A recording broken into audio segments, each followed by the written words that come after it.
Welcome to our broadcast regarding the payment.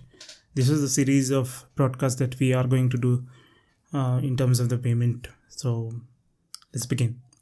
So, what is payment? Payment is a transfer of money, goods, or services in exchange of goods and services in acceptable proportion that have been previously agreed upon. Okay, so let's say I want to receive a particular service. I would agree a particular payment, particular amount that I'm going to receive. Once I deliver that service, I will receive that payment. So we agreed upon the amount that we're going to pay in lieu of that service. There can be multiple ways we can make the payment. There could be cash, checks, wire transfer, credit, debit cards, or cryptocurrencies nowadays.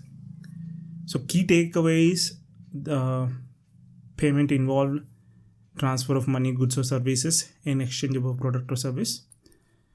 It typically the payment is made after agreed upon SLAs, agreed upon parties have delivered their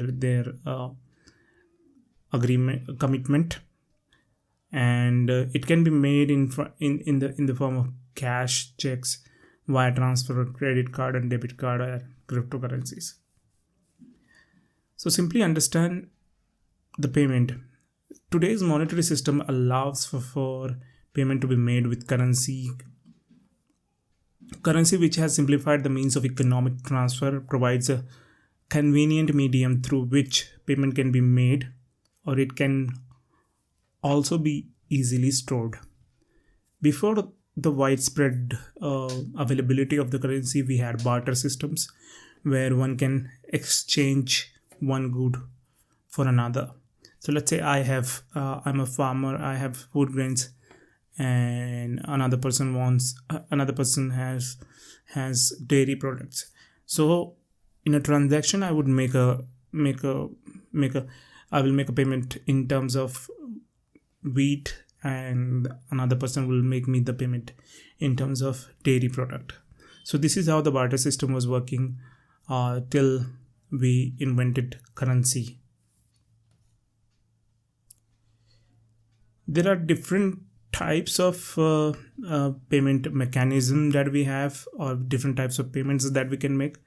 The first one, which is pretty prevalent nowadays, is credit and debit cards.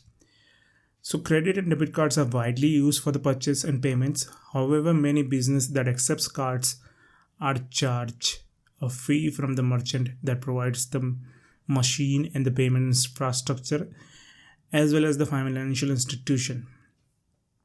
So the banks which is providing the credit card, if a user makes the payment, they charge certain amount of fees on that particular transaction to facilitate that particular payment, because they are facilitating that particular payment as well as the infrastructure that they have to maintain. So they levy some charges on the particular transactions, or service charge.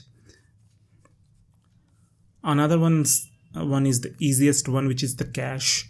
So cash, it does not involve any fees. If I have the cash, I can simply make the payment. There is no fees or something like that involved.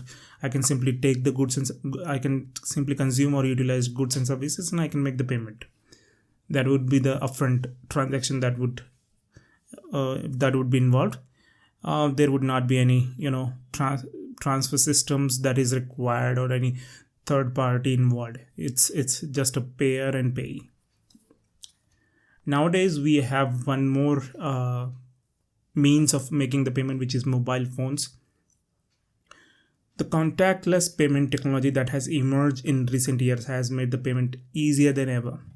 The credit debit card machines, called a point of sale terminal, can read the customer's banking information through the software application that's installed on the mobile device.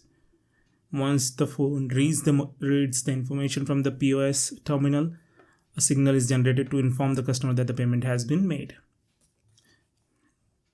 Another one is check.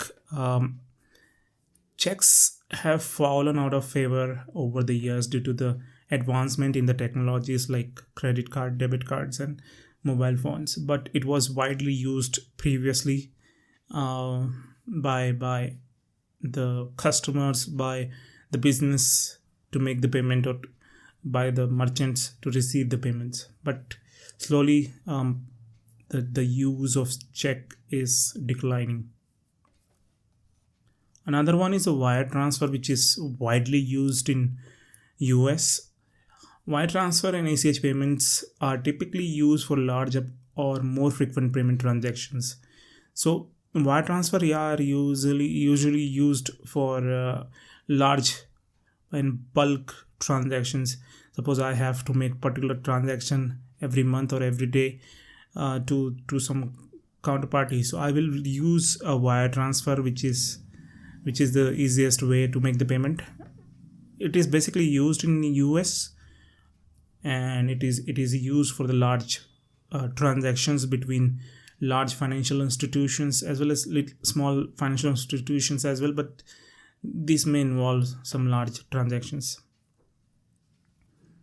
Special consideration: the payee may choose to compromise on debt and accept partial payment in lieu of full settlement of the obligation, or it may offer discount at their discretion. The payee may also impose a surcharge, for example, as in a late pay fee for the use of certain credit card.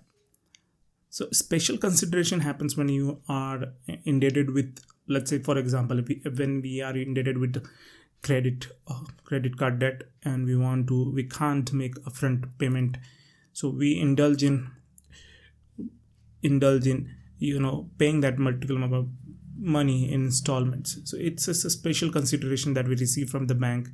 We maybe charge some interest on it. We make a monthly installment or whatever adjustment that we are making. So we'll continuously make the payment to the bank. So these are some of the payment method that we have, and these are not the only payment method. There are some other methods also that we are not going to discuss today, but in the further broadcast we are going to discuss. Thank you so much, and stay tuned for the next broadcast on payment. Thank you.